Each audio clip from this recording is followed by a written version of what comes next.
Na spletni TV smo že poročali o prvih gluhih beguncih iz Ukrajine pri nas. Lidija Stoška in Ljudmila Gungor sta z otroki svoj dom v Ukrajini zaradi vojne zapustili že konec februarja lani.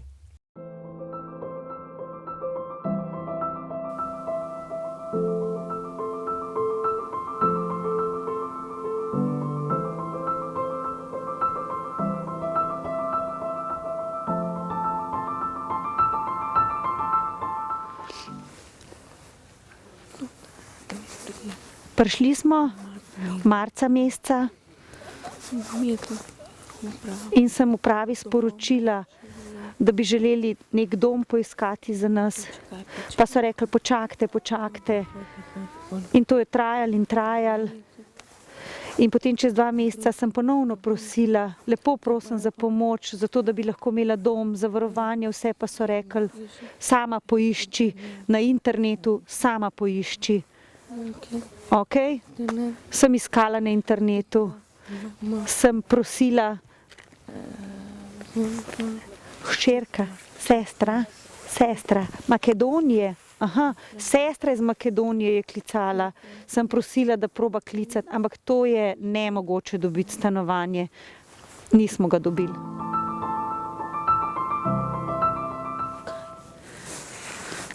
Že dolgo časa čakam. Sem tukaj že 9 mesecev, ko smo prišli iz Ukrajine. Je mislila, da bom tukaj samo mogoče mesec, 2 mesece. Moja prijateljica Ljudmila, smo prosili Leo, lepo prosim, če nam pomagate najti dom. Dom, stanovanje, razumem, ja. In smo prosili, klicali, sem povedala, da sem gluha, da je težka komunikacija, da ne razumem, nobene pomoči nisem dobila. Ni bilo tolmačev, nisem vedela, zelo pozno v bistvu sem srečala gospoda Korenča in on je prišel prvi na pomoč, no.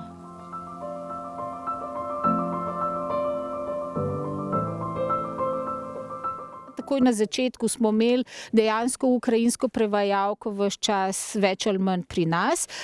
Imamo srečo, da ima gospa 2 hčerki, ki obe slišita, tako da je veliko komunikacij potekalo preko njiju s prevajalcem. Poleg tega mi vse informacije damo v ukrajinskem jeziku, to se vse dobi na spletu, v pisni obliki. Imamo QR kodo, kjer lahko vsak, ki na novo pride, ali poskenira in dobi vse informacije preko telefona, ali pa v tiskani obliki, ker imamo vse sprintano in dejansko vsakemu damo, tudi da si v svojem lastnem jeziku lahko vse prebere.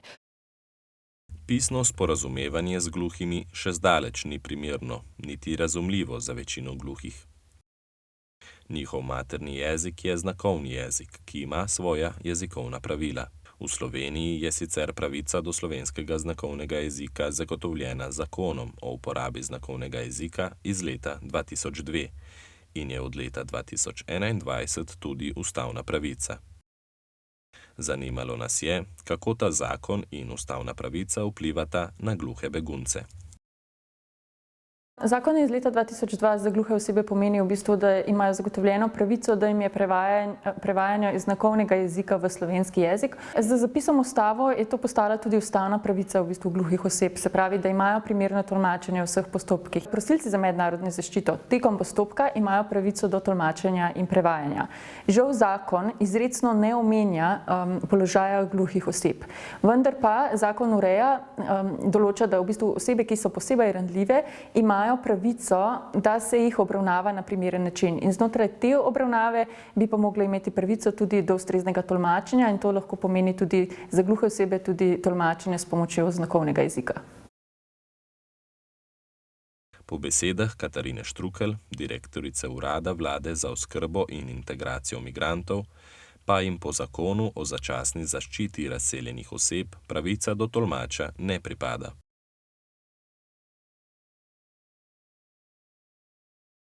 Obljubila je, da bodo za to uporabili drugo področno zakonodajo in jim bodo tako omogočili tolmača.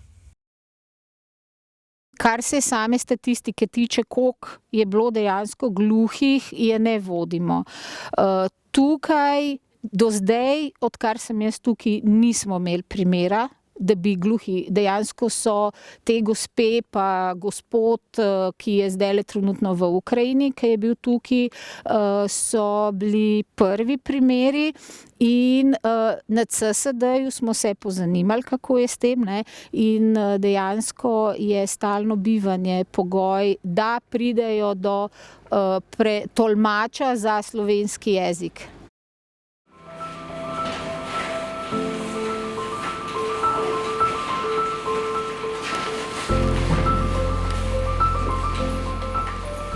Beleženje ranljivih oseb in evidenca ranljivih oseb in kaj so te ranljivosti so izjemno pomembne, zato ker tako tudi spremljamo na nek način, katere so tiste pomanjkljivosti v postopkih in kaj te osebe dejansko potrebujejo, da jim lahko potem recimo v praksi ali pa s spremembami zakona to tudi zagotovimo. Vidimo, da so na terenu zelo hude potrebe zaradi njihove ekstremne ranljivosti in seveda te potrebe je treba znotraj postopka naslavljati in jih tudi pač ustrezno obravnavati.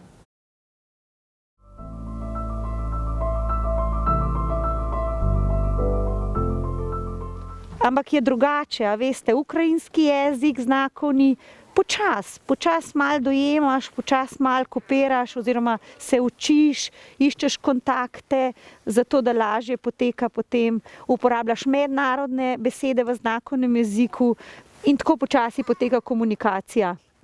Recimo kakšna stvar, ena beseda, če ne veš, poiščeš v znakovnem, veš, da je drugače, oni drugače v ukrajinščini, mi drugače, ampak gre skupaj, zdaj bolj in bolj in bolj, 2 meseca skupaj, zdaj pa gre in se lahko sporazumevamo. Še ena gluha gospa, ki je odšla, zdaj ni problema, se lahko v znakovnem jeziku pogovarjam. Tudi ona vzame besede slovenščine iz slovenskega jezika. Jaz pomagam razložiti, kaj pomeni, ona drugače kreta, ampak se naša komunikacija izboljšuje, se sporazumevamo, vsi bolje razumemo zdaj. Oni slovenski znakovni jezik, mi ukrajinski znakovni jezik, tako da si pomagamo in se učimo, ne, drugega učimo. Še to.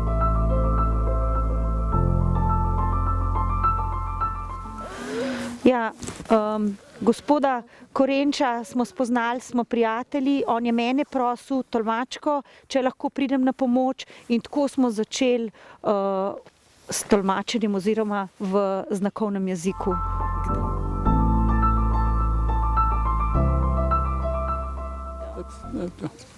Ja, jaz bi dodal še, da res nismo zadovoljni, tudi glede otroškega dodatka nam res niso nič povedali.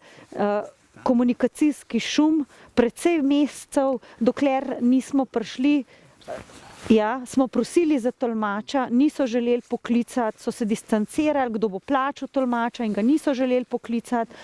In šele zdaj smo otroški dodatek uredili, novembra smo uredili otroški, ko smo prišli skupaj, da smo se enkrat skupaj usedeli, videli, da papirji obstajajo za otroški dodatek, spisali.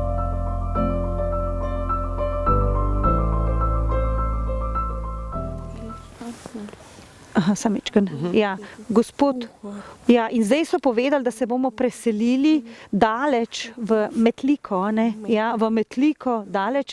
In kaj je problem? Moja hčerka je 9. razred.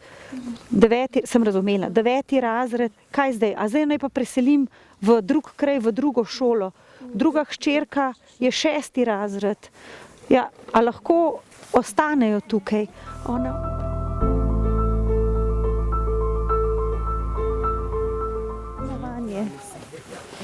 Zelo rada bi, da bi Slovenci oziroma v Sloveniji pomagali tudi gospodu Korenču in ženi, oziroma najrajš bi se zahvalila obema, zaradi tega, ker je pomagal mi. Zdaj pa vas lepo prosim, da mi pomagate najti dom in stanovanje, da bi lahko ostala v Logatcu.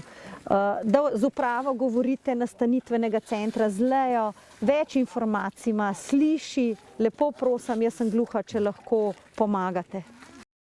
V Sloveniji trenutno ni tolmačev ukrajinskega znakovnega jezika, imamo pa 4 gluhe tolmače mednarodnega znakovnega jezika in se zato lažje sporazumevajo z gluhimi iz drugih držav. vendar pozivamo vse, ki vedo za ukrajinskega tolmača znakovnega jezika, naj to informacijo sporočijo Uradu vlade za oskrbo in integracijo migrantov.